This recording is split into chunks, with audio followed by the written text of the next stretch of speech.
Good day, y'all. I hope you're having a good day. Wanted to jump on here and give you just a quick tip. I'm going to start putting these on my YouTube channel just to give you something that maybe you don't realize.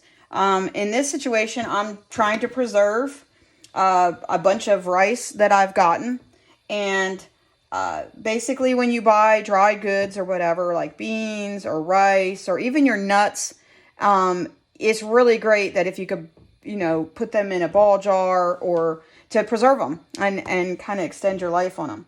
So what I have found is for years I've been wanting to preserve things in a jar without the expense.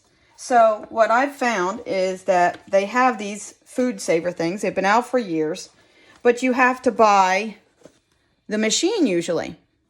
And that machine, I don't know what it is now, but I know it used to be about $100.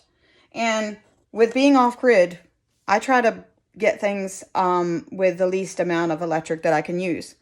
So these, I wanted to find a way that I can do this without any electric. And I found that they had these pumps, with the seal bags that you can seal, meat. And they tell you how to do it, and it takes the air out to help preserve it. So I said, well, why can't I do that?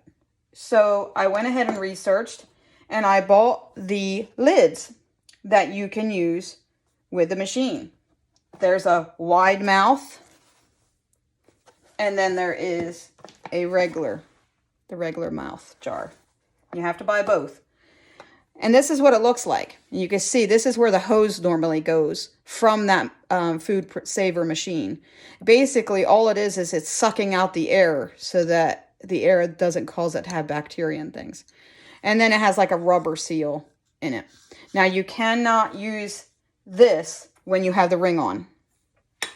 So you have to have a very good shape. It has to be either new or very rarely used, or either way, it has to be that the edges are all straight. Because if you put it on the jar and it's not nice and level and straight, the seal won't hold. Just like when you can things.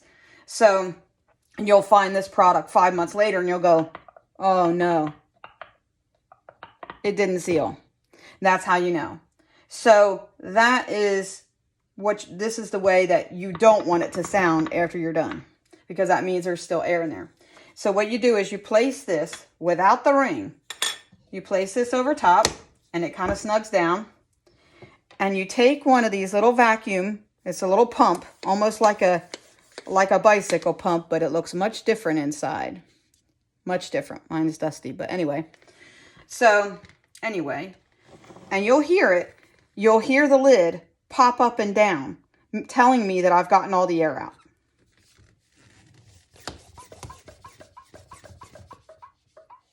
You hear that? And I'll feel the resistance in the handle. Okay. Then you remove this and you twist it. If you take it off like this, you can undo the seal. So you want to twist it off. Nobody told me that at the beginning, and I kept flipping it off, and I kept unsealing it. As you see, I don't have any air in there anymore. And then you just put the ring on and be done with it. You don't have to put the ring on, but I prefer to put the ring on. It's just something about me. It's like almost like having a jar complete. I don't know. It's just maybe obsessive compulsive. Who knows? But anyway, now how do I know it's sealed? If you want to be sure, you always can do this. But also you can listen. You hear that? So you know it's sealed. But anytime that it's unsealed,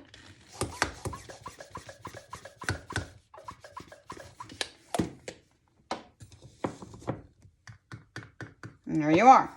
I always also label my products that I put in here. If it's brown rice, I put the date I sealed it or the date that it said it expired. Of course, we know that dry goods don't really expire like they say. But also, always keep an eye out for extra items, because you can use this on these bags. So just like using it like you had the machine, your little pump is your little friend. So what I do is when I'm in a discount store or whatever, I keep an eye out for them. I keep an eye out for the little bags, but I mostly keep an eye out for the pump, because you don't find them as much anymore because they were popular more in the old, years ago. But if you look, we have a lot of what they call bent and dent and salvage stores and scratch and dent stores, and with dent cans and stuff like that. And they'll have this kind of stuff. And if you could see what I had paid for it a couple years ago, I mean, $2.50. And I just keep this. It's all sealed. And if mine ever goes bad, which is basically all it does is eventually the handle may break or whatever. But whenever it goes bad, I have another one to back up. But you should be able to find these on Amazon or any of those kind of websites. Just put in Food Saver sealers and for ball jars. And they'll have, like I said, the wide or the regular. And they're both the same. So I hope this tip helps you. And when your food preservation with dry goods and nuts, it's a little tricky sometimes with the flour, because if you don't, you can do it with flour, but you have to make sure the flour is down lower, because when you go to unseal it, pops out and you got flour all over. So take it from me, I've done it. So anyway, hope it's a good tip and that you have a good day. God bless.